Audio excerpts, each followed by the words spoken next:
Hi, in this video we will look at how metal and non-metal atoms form ions, and we will then look at how to work out the charges present on these ions. Click the links in the description below if you need more help with this topic. The atom shown opposite contains 3 protons and 4 neutrons in its nucleus. Now recall that each proton has a charge of +1, so this means that the total positive charge in the nucleus due to the presence of these 3 protons is +3. The neutrons do not have any charge. Now in atoms, for every proton there is 1 electron present, so this means that this atom will contain 3 electrons. These 3 electrons will go into the electron shells or energy levels, with 2 electrons going into the first shell or energy level and 1 electron going into the second shell or energy level. Now each electron has a negative charge, so the total negative charge in the atom from these 3 electrons is -3. Now overall, this means that the charge on the atom will be 0, since the 3 positive charges from the protons will be cancelled by the 3 negative charges from the electrons.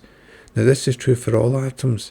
The number of protons is the same as the number of electrons, and this means that all atoms will be neutral with no charge.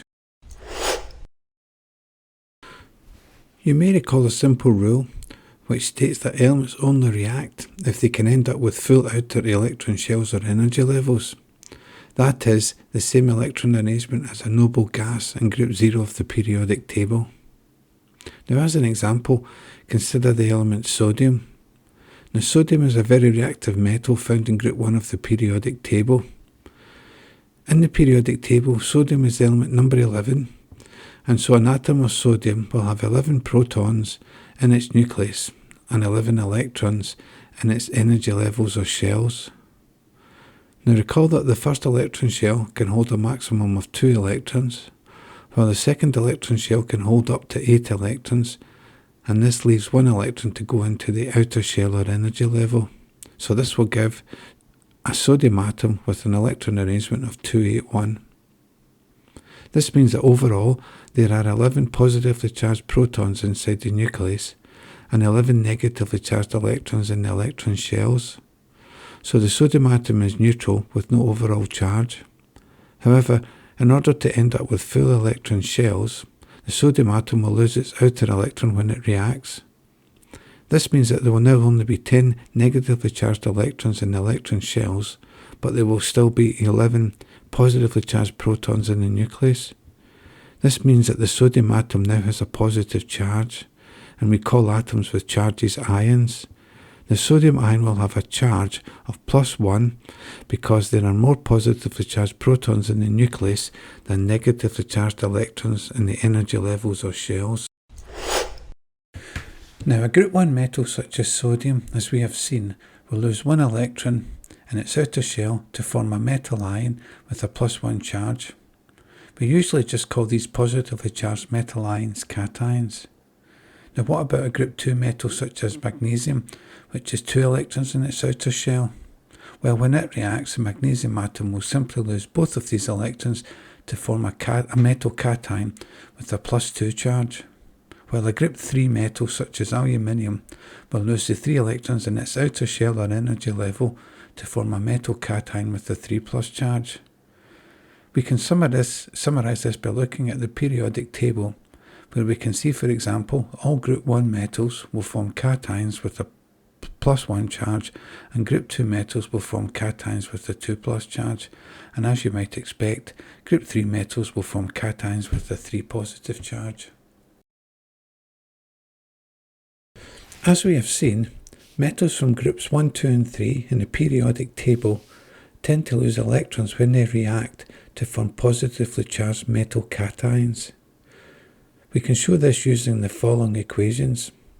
So for example, a group 1 metal such as lithium will lose 1 electron to form a positively charged lithium cation, whereas a group 2 metal such as calcium will lose 2 electrons to form a cation with a 2+ charge. And a group 3 metal, as we have seen, such as aluminium, will lose 3 electrons to form an aluminium cation with a 3+ charge. When non-metal elements react, Unlike metals, they tend to gain electrons. So for example, consider the non-metal oxygen, which has an atomic number of 8 and therefore has 8 positively charged protons in its nucleus. And since it is an atom, it will have 8 negatively charged electrons in the electron shells or energy levels. It will have 2 electrons in the first shell and 6 electrons in the second shell or energy level. So to gain a last full shell, each oxygen needs to gain 2 electrons, usually from a metal atom. Now when an oxygen atom gains 2 electrons, then it will have 2 more negatively charged electrons than positively charged protons, and so it will have a charge of 2 minus. These negatively charged ions are often called anions. While group 6 nonmetals will gain 2 electrons when they react to fill their outer shells, what about, say, a group 7 element? As an example, consider the group 7 halogen chlorine, which is an atomic number of 17, which means it will contain 17 protons in its nucleus. It will also have 17 electrons in its electron shells with an electron arrangement of 287. This means that chlorine only needs to gain 1 more electron to fill its outer shell, and so it will form a chloride ion with a -1 charge. Finally, consider an element from group 5 of the periodic table, such as nitrogen. Now, nitrogen has an atomic number of 7, so it will contain 7 protons in its nucleus, and it will also have 7 electrons in its electron shells with an electron arrangement of 2,5. This means that the nitrogen atom needs to gain 3 electrons to fill its outer shell, and it will form an anion with a 3- charge. We can summarise these reactions using the following equations. A group 5 nonmetal, such as nitrogen, will gain 3 electrons to form an nitride anion with a 3- charge, while an element in group 6 of the periodic table, such as oxygen, will gain 2 electrons to form an oxide ion with a 2- charge, while the group 7 halogens, such as chlorine, will gain 1 electron to form a halide ion with a -1 charge.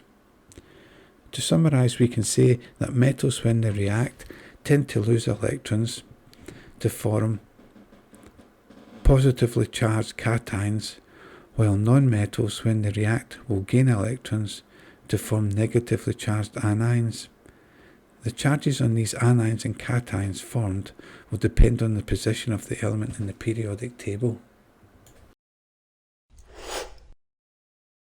Hi, thanks for watching. If you found this video helpful or would simply like more information, then why not visit the website that accompanies these videos? The links are in the description below. If you enjoyed the video, then please consider liking and subscribing. Thank you.